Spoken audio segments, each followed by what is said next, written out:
What's up guys, and welcome back to a brand new video today here on CodeNamePizza. In this video we're going to be counting down the top 5 things that you guys did not know about Call of Duty Zombies. Just like every other list on the channel, make sure you guys count this list down with us inside of the comment section and put from 5 to 1 with the answers either yes or the answers either no with regards to if you knew about these things inside of zombies. And also make sure you leave comments inside of the comment section right now letting me know other lists that you might like to see on this channel. With that said, we're going to be aiming for an awesome like goal today of 2,115 likes, so if you would like to support the channel and help us out, make sure you click that like button right now and also subscribe to the channel if you are brand new to become the latest member of the Pizza Club. Right now we are aiming for 700,000 subscribers by the release of Black Ops 4 in October, so fingers crossed we managed to do that. But without further ado, let's jump into the top 5 things you guys did not know about Call of Duty Zombies. Number 5. So number 5 is going to be taking place on one of the greatest maps of all time,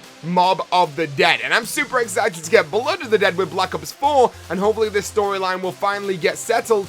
But with regards to the Black Ops 2 version of Mob of the Dead, there's a little secret on that map that maybe not a lot of you guys know. And that's mainly because it wasn't in the timeline or the storyline, and we actually only knew about this from a message of the day on Black Ops 2 that lasted 1 full day during Black Ops 2's reign. And that is, inside of Mob of the Dead, there's little scraps of paper all around the map which create this comic book. And this comic book, according to this comment of the day, was created by Al the Weasel Arlington. Now, with this message of the day, it was taken exclusively from the Al's Journal section of Black Ops 2, and inside of this it says, "Speaking of the Icarus, same old story. The editor defaced my art, scrolling nasty little comments on every page," and that was from Weasel. Now, we can see once we put all the things together on the comic book that it's covered in horrible messages about things not looking right on that page and stuff like that. So this comic book is clearly created by Weasel. There's also a quote on the map as well when you get a few kills with the ray gun, where Weasel then says, "This is like my outer space comics,"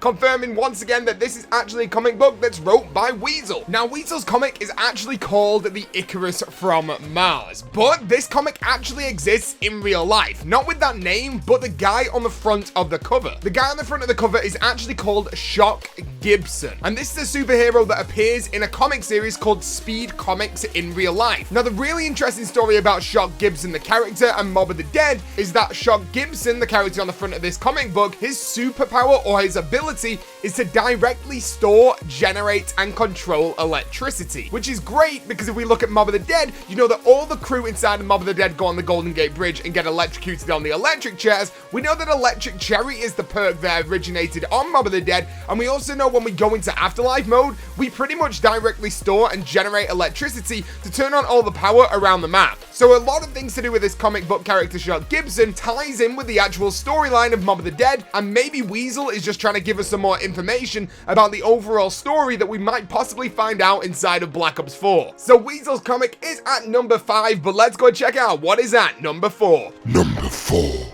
So coming in at number 4 is something really awesome that takes place on Shangrila. Now, you guys may know the Shangrila from Black Ops 1 or even the remastered version from Black Ops 3. Now, one of the things that Shangrila actually stands out from other maps on Black Ops 1 is the lack of teleporters. If we look at Kino de Toten, 5, Moon, you'll notice all of those maps have teleporters, but Shangrila, Call of the Dead, and also Ascension don't, except from one thing. Shangrila originally did have teleporters. If we look underneath the map on Shangrila, we can actually see the original teleport boxes under the map, which means originally Treyarch actually had the intention of us teleporting inside of Shangrila, which is really cool. If we look at the minecart and also the waterfall on Shangrila, they definitely work better than teleporters, but maybe the teleporters could have been used for some kind of Easter egg step, and I think that would have been really awesome. Or maybe at some point there was some kind of teleportation sequence from when we actually turned on the Eclipse mode, and then they realized, yo, we can just change the skybox without actually teleporting. But there you go, Shangrila teleporters are at number 4, but let's go and check out what is at number 3. Number 3. So coming in at number 3 is something that takes place on the map Verrückt from Call of Duty World at War. Now, ever since World at War came out, we ended up getting deployable weapons, and we were like, what? We can't deploy them anywhere.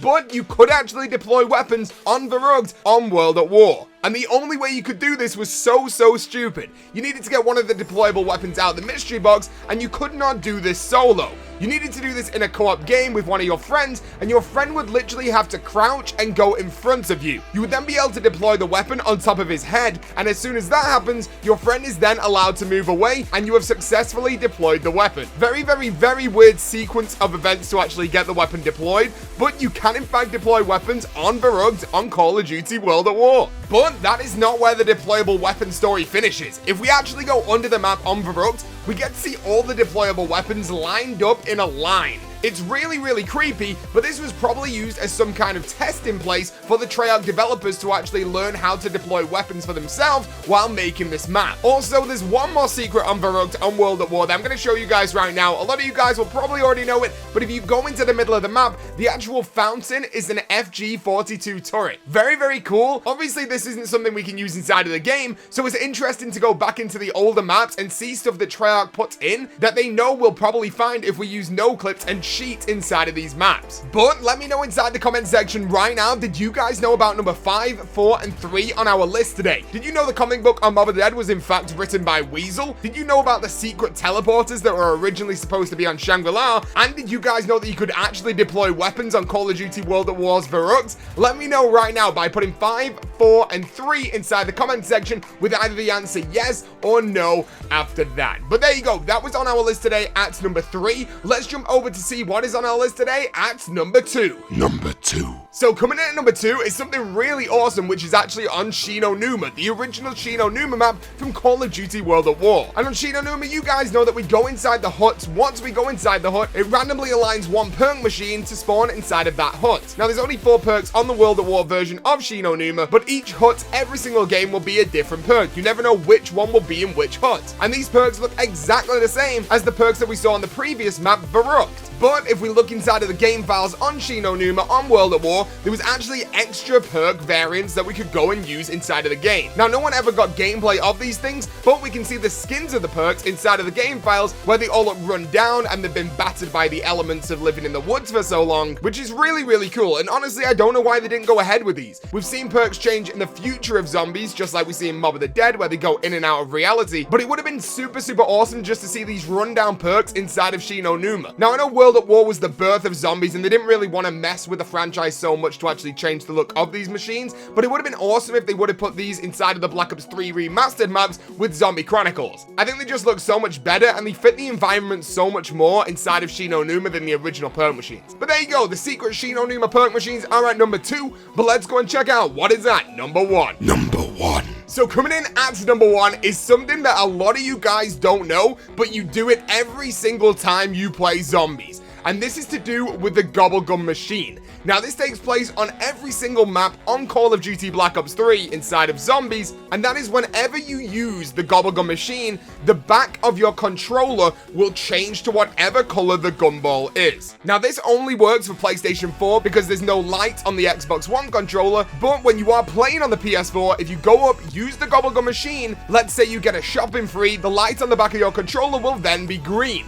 Or let's say you got a raindrops, it would then be purple, or a perkaholic, you guessed it, the controller light would then go to orange. It's a very subtle thing that they added inside of the game, but I've never seen anyone speak about this, and a lot of people don't know about it because you're holding the controller in your hand. Obviously, unless you are physically looking at the controller when you pick up that Gobblegum, you would never even know about this thing. So there you go, that is your top 5 list of the things that you guys did not know inside of zombies. Make sure you leave inside the comment section right now 5 to 1 yes and no answers, letting me know if you guys knew about these or you did not know about these. I'm super interested to see which ones you guys did not know about. And remember, next time you go into your game on Black Ops 3 and get a Gobblegum, look at the back of your PlayStation 4 controller and you'll be able to see that light change to whatever color the Gobblegum is. And if you want, definitely make sure you take pictures of the controller while you do that and send it to me over on Twitter. Like I said, not many people know about this, so let's get the word out. It's a really cool feature on Black Ops 3 Zombies, and hopefully they do the same in Black Ops 4. But there you go, I hope you guys enjoyed the video. Make sure you absolutely smash that like button before you leave as well. If we can aim for 2,115 likes on this video, that would be absolutely awesome.